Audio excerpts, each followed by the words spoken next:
Ciao Bellas and welcome back to another week with Explore with Amanda. So this week we are in the fabulous Rome.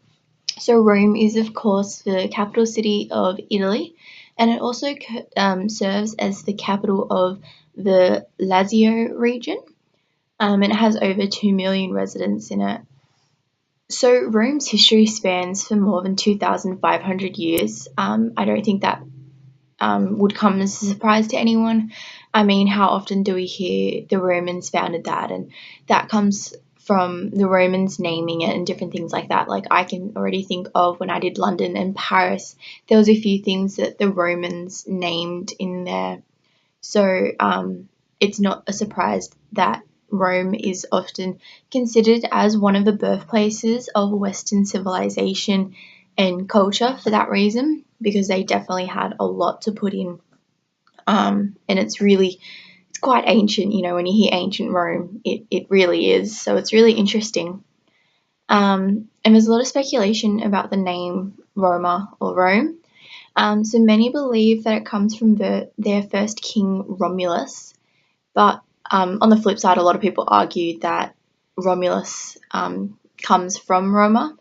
So it's not 100% sure, but the most popular belief is that it comes from Romulus. So he had a lot to do with that. So Rome has a lot of beautiful and well-known attractions. Unfortunately, I'm not going to get through all of them today, as per usual with the time restraints.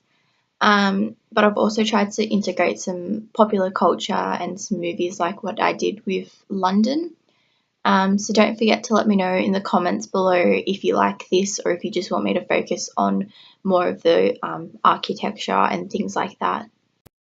So today I'm going to talk about the Colosseum and the Vatican City, because you simply cannot talk about Rome with mentioning the Vatican City. So I'll start off with the Colosseum. So it's also known as the Flavian Amphitheatre. I apologize if I pronounce anything wrong during this video. I can pronounce most things, but there are a few words I slip up on. So the Colosseum, it's an oval amphitheatre in the centre of the city. It's also the largest amphitheatre in the world, which I feel that kind of adds to why it's so famous, because it is so massive. So the construction started for the Emperor Vespasian in AD 72 and was completed in AD 80 under his successor heir Titus. So the Colosseum could hold between 50,000 and 80,000, and it has an average crowd of 65,000. So it's quite a large area. It was built is quite strategically in allowing for big crowds and things like that. So basically, when everyone thinks of the Colosseum, they think of the gladiators and that being the main events and different things like that. I know that's what pops in my head. And that's true. That's definitely one of the uses for it. But it also has mock sea battles and animal hunts and executions were done in there. And then they had dramas based on classical mythology and different things like that. So it wasn't just for the gladiator fights. It was used for a lot of different things, which I think is really interesting because, everyone just thinks of the one, but it's really got a broad use. And even though it is actually partially ruined from earthquakes and stone robbers, it's still one of the most iconic attractions for Rome. And like I said, everyone knows it, and it is really iconic. And it's actually depicted on the Italian version of the 5-cent euro coin. So that's really interesting. I like looking at overseas money and seeing how they have their icons and different things like that. So the Colosseum gets a mention on that. So you simply cannot talk about Rome without discussing Vatican City. So this is actually a city-state within Rome. Its official title is State of Vatican City, but it's always just shortened into Vatican City, makes it all easier. And it's a walled enclave within Rome, and it's the smallest state in the world by both area and population, which doesn't surprise me with it being a city-state rather than a state in a traditional sense. It's obviously not got that size and population in comparison to a lot of other places. So it's ruled by the Bishop of Rome, if anyone can guess who that is. And yes, of course, we are talking about the Pope. He's a cool dude. So before the arrival of Christianity in the city, it was actually supposed to be uninhabited because it is sacred, and it was like, no, it's not available for people. We don't want people here.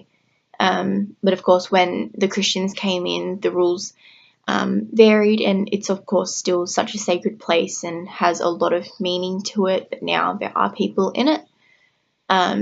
So it definitely did change, and it's good that they've brought people in, and it's such an important part for Rome and Rome's history.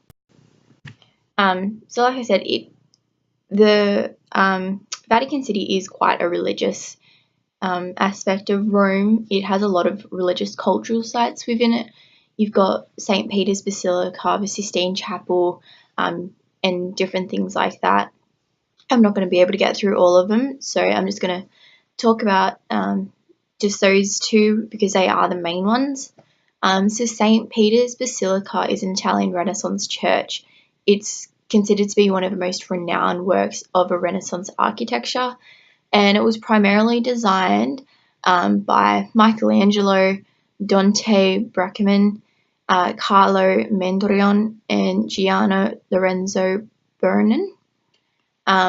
It's one of the largest churches in the world, and interestingly enough, it's not the mother church of the Catholic Church or even the Cathedral of Rome, and it is still considered the holiest Catholic shrine in the world. So that just kind of speaks volume about how important and how sacred this particular church is in so many ways for so many different people, because it's just worldwide renowned as the holiest shrine in the world. So it's the burial site of Saint Peter, who was one of Christ's apostles, and he was also the first pope. So it's thought to believe that burial site is directly below the high altar of the basilica. So it has a lot of meaning, and it's really important for that. I think St. Peter's link with Christ is probably why this is considered such an important church and monument within Christians and Christianity and the Catholic Church. So it's really interesting, and it's a really nice old building. It comes from a really great era of architecture. So there's also the Sistine Chapel. So I think a lot of people would know this one because of the artwork, and just more specifically, The Last Judgment by Michelangelo, which is such a well-known piece that I probably don't even have to say what it is for a lot of people to know. And I think that the most famous part of the Sistine Chapel's artwork is God creating Adam. So it's when they're touching hands, and it's got a lot of history and meaning to it, and I don't think you have to be a religious person to appreciate the beauty within the art. And this was what makes the Sistine Chapel so special, that it has all this art that integrates a lot of that Christian faith that links with Rome, and just the beauty of art from that era and Michelangelo and things like that. So today the site is used as the selection for the new Pope. So it's still got a lot of relevance in modern day life. And it was actually originally known as the Cappella Magna. And then the chapel takes its name from the Pope Sixtus IV. But it's now just known as the Sistine Chapel, which is probably a lot easier for people to just say and remember. So moving on into the pop culture references section of today's video, Rome has some pretty famous films. There's Gladiator, Ben-Hur, Roman Holiday, Julius Caesar, The Fall of a Roman Empire. There's a whole range that I could go through. There's just so many from both modern and ancient Rome. So today I'm just going to focus on three, so The Gladiator, Ben-Hur, and Roman Holiday. So The Gladiator was filmed in 2002, and it features the Colosseum, which I spoke about before. So this film was set in AD 180, so it is more of an ancient Rome story, and it's kind of about gladiators and fighting in the Colosseum. I think this is a film for me that kind of linked all the gladiator fighting with the Colosseum. My parents had this movie, so I saw it when I was quite young, and that's what got that mind frame and the connections for me. So it has Russell Crowe in it. And interestingly enough, when I was typing up this video ready to film, I saw an article saying that Ridley Scott, the director, is actually thinking about doing a second Gladiator. So who knows, you may have more. So I think it's quite a famous film just because it kind of follows that tradition and the idea of the gladiators in Rome and the Colosseum. And then you have Ben-Hur. So as a kid, I used to hear bigger than Ben-Hur, bigger than Ben-Hur, this saying, and I had no idea who Ben-Hur was, and I was always very confused. And anyway, my parents finally explained that it's based off this movie. So Ben-Hur is, well, it's actually originally a book, so it's Ben-Hur, Tale of Christ.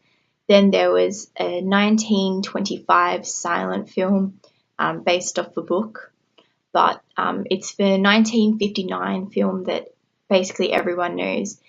It had a budget of 15 million, which at the time was really ridiculous, just madness at those days. But it ended up making 90 million in the box office, so the gamble for them completely paid off. So this saying bigger than Ben-Hur just means when something is epic proportions and extravagant and massive and completely over the means that it should be.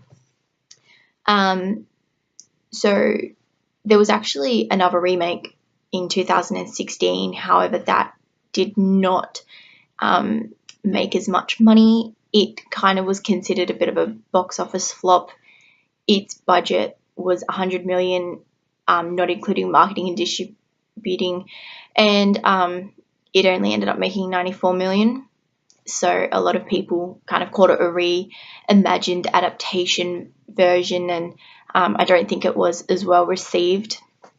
The 1959 one is incredibly famous, so they did quite well.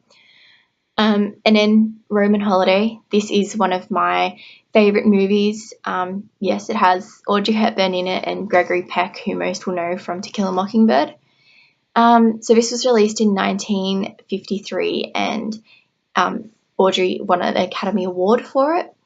And it's basically, she's a royal princess from another country who goes to Rome, and she leaves the castle and just travels around herself and gets to enjoy it. This film really showcased a lot of beautiful places for me.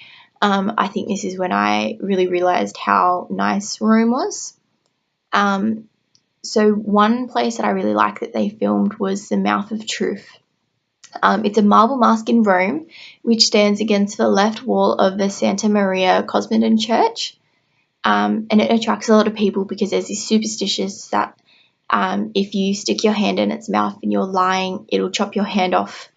And they integrated this into the story. And it's thought that the mask depicts the face of Oceanus, the sea god. And its original use is actually unknown, so that was a really interesting fact there.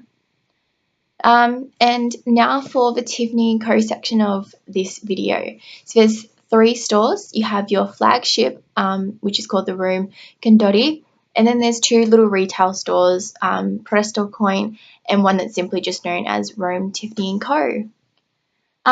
So that's today's video.